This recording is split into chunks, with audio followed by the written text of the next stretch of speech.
ओम।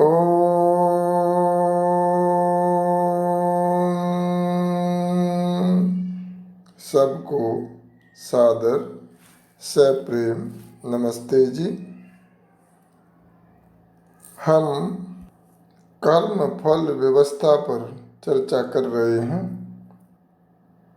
और कल हमने 3 प्रकार के कर्म की बात की थी, शुभ, अशुभ और मिश्रित।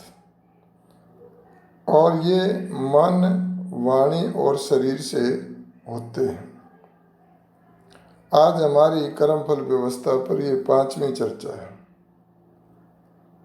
और उसमें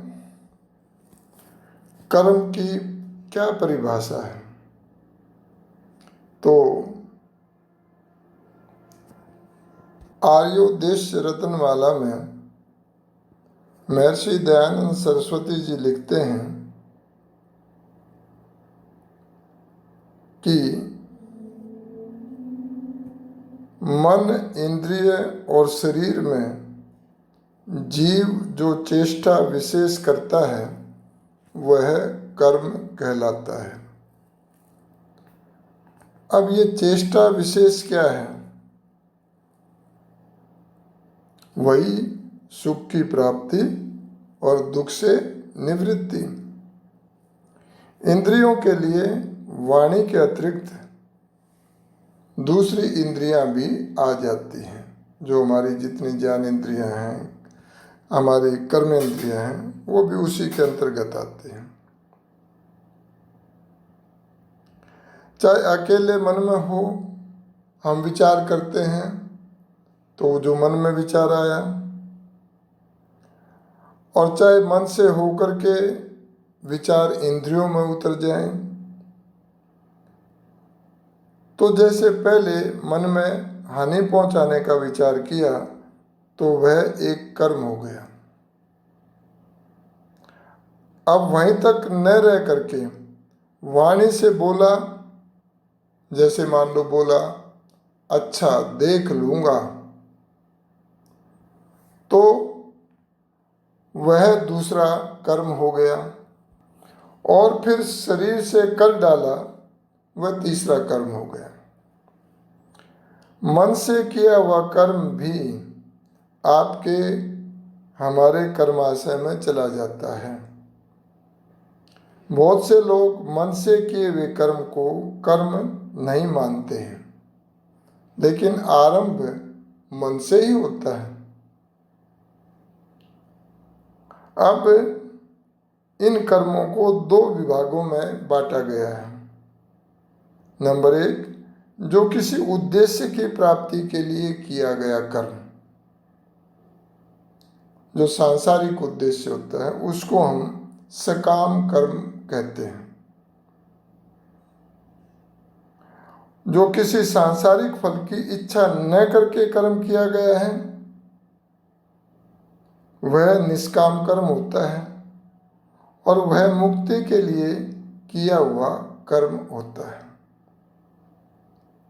अब ये जो सकाम कर्म है ये बंधन में डालता है कि आवागमन का चक्र चलता रहेगा, सकाम कर्म करते रहेंगे, कुछ अच्छे कुछ बुरे, तो आवागमन होता रहेगा, सुख दुख भोगते रहेंगे, और अलग अलग योनियों में अगर कर्म कुछ बुरे हुए तो वहाँ जाना पड़ेगा। और निष्काम बंधन जो है, वो निष्काम कर्म जो है वो बंधन से छुड़ाता है। निष्काम कर्म ही पुण्य कर्म कहलाते हैं। अब एक व्यक्ति मान लो मांस खाता है, तो वह तर्क देता है कि मैंने तो किसी पशु को मारा नहीं, तो मेरा तो कोई दोष है नहीं, वो तो पहले ही मरा हुआ था, काटा हुआ था, खा लिया। तो वह कहीं से तो खरीद रहा है, और जहाँ से खरीद रहा है उसकी पूर्ति करने के लिए तो कोई पशु काट रहा है। तो स्वयं के किए हुए कर्म जो हैं वो कृत कर्म कहलाते हैं। जैसे पशु की हिंसा करना, काटना, ये कृत कर्म उस व्यक्ति के द्वारा किया गया है। और किसी से करवाए, स्वयं ना करके किसी से वो कर्म करवाए तो उसको कारित कर्म कहते हैं। और किसी को कर्म के लिए उत्साहित कर दिया जाए, स्वयं नहीं करता, करवाता भी नहीं, लेकिन उत्साहित करता है, हाँ ठीक है, तो यह अनुमोदित कर्म कहलाता है।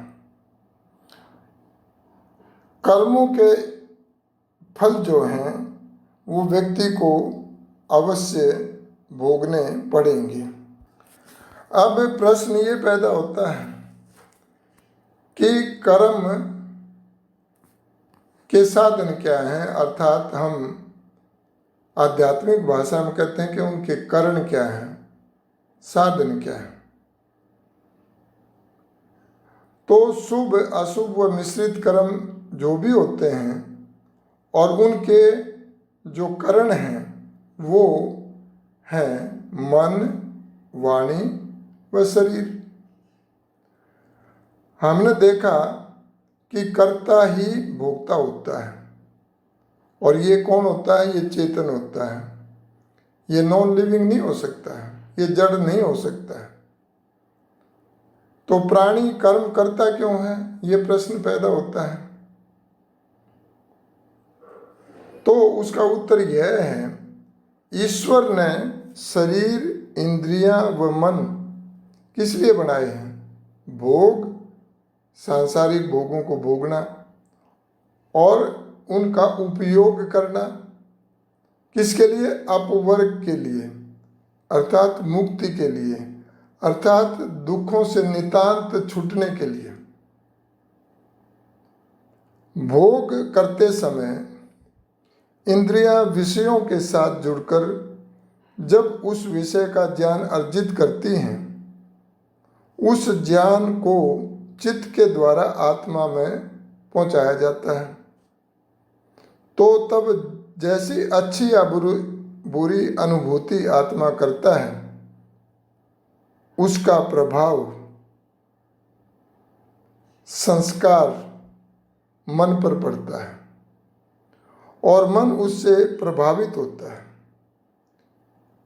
अब यहाँ पर इंद्रियां तो बाह्य उपकरण हैं, बाह्य साधन हैं, और इनके विषय भी बाह्य ही होंगे जिनका ये बोध कराती हैं।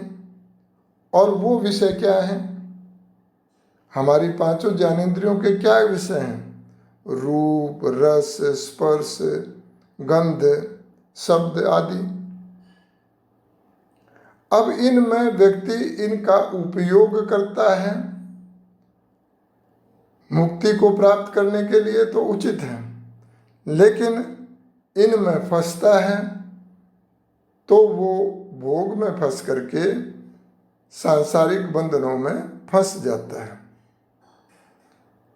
अब चूंकि मन जो है वो आंतरिक इंद्रिय है, मन इंद्रियों के साथ जब जुड़ता है तो उसे जो बाहर के ये रूप, रस, गंध, स्पर्श, शब्द आदि जो विषय हैं उनका बोध होता है। और जो संस्कार मन पर पड़े उनसे प्रभावित होकर जीव कर्म करने के लिए उद्यत हो जाता है। अब इन कर्मों का क्या फल, कितना और कब मिलता है, कितने कर्म वर्तमान में फल देते हैं और कितने कर्म संचित रहते हैं कर्माशय के अंदर। किए वे कर्म संचित कर्म हैं जो कर्माशय में चले गए थे, और जो किए जा रहे कर्म हैं वो क्रियमाण कर्म कहलाते हैं। तो योग दर्शन में कहा, क्लेश मूल कर्माशय दृष्टादृष्ट जन्म वेदनीय। जो पांचों क्लेशों से प्रभावित होने वाले कर्म हैं वह फल देने वाले होते हैं, और जो कर्म इन क्लेशों से प्रभावित नहीं होते वे चूंकि विद्या युक्त कर्म हैं, ज्ञान युक्त कर्म हैं, वे सांसारिक फल देने वाले नहीं होते हैं, और कुछ फल जो हैं इसी जन्म में मिलने वाले होते हैं, और कुछ कर्मों के फल जो हैं वो अगले जन्मों में मिलने वाले होते हैं। लेकिन जो निष्काम कर्म होते हैं वे इन सब से ऊपर होकर के जो उसको उपकरण मिले हैं, साधन मिले हैं, उनका प्रयोग वो अपनी नितांत दुख निवृत्ति के लिए करता है और जीवन परोपकारमय बनाता है, और सांसारिक इच्छा कोई भी नहीं करता है, वह व्यक्ति मुक्ति के पथ पर चलता है। आज इतना ही।